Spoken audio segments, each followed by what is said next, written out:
MC റോഡിനെ കുറിച്ചുള്ള രണ്ടാമത്തെ long video ആണ് ഇന്നലെ നമ്മൾ പൊതുവായി MC റോഡിന്റെ വീതി കൂട്ടൽ എങ്ങനെയാണ് നടക്കുന്നത് എന്നത് സംസാരിച്ചു. ഇന്ന് നമ്മൾ കൃത്യമായി കിളിമാനൂർ പുളിമാത്ത് ഭാഗത്തേക്ക് വരികയാണ്.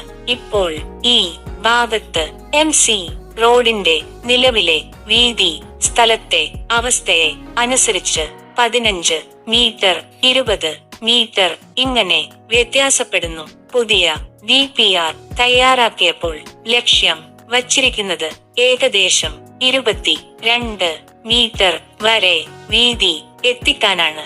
അതായത് റോഡിന്റെ ഇരുവശത്തും ചില സ്ഥലങ്ങളിൽ 2 മീറ്റർ, ചില സ്ഥലങ്ങളിൽ 3 മീറ്റർ വരെ കൂടുതൽ ഭൂമി എടുക്കേണ്ടി വരും എന്നതാണ് സൂചന. പക്ഷേ എല്ലാ വഴിയും ഒരേ രീതിയിൽ വീതി കൂട്ടുന്നത് വളവുകൾ, ജംഗ്ഷനുകൾ, പാലങ്ങൾ, സ്കൂളുകൾ, ആശുപത്രികൾ ഇവ ഉള്ള ഭാഗങ്ങളിൽ ഡിസൈൻ മാറും.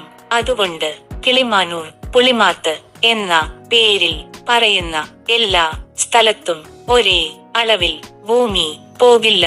DPR അനുസരിച്ച് സർവേ നടന്നാൽ മാത്രമേ കൃത്യമായ അളവ് പറയാൻ പറ്റൂ. ഇത് വലിയ പ്രശ്നമാണോ എന്ന് ജനങ്ങൾ ചിന്തിക്കുന്നു. പക്ഷേ ഭൂമി എടുക്കുമ്പോൾ നഷ്ടപരിഹാരം എങ്ങനെ കണക്കാക്കും? വ്യാപാര സ്ഥാപനങ്ങൾ, വീടുകൾ ഇവയ്ക്ക് എന്ത് ആനുകൂല്യം കിട്ടും എന്നതെല്ലാം അടുത്ത വീഡിയോകളിൽ നമ്മൾ വിശദമായി ചർച്ച ചെയ്യും. 4 എൻഡിങ്.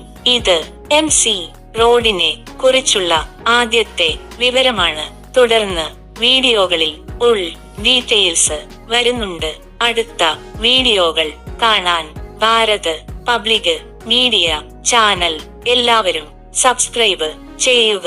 ഇഷ്ടമുണ്ടെങ്കിൽ ഇപ്പോൾ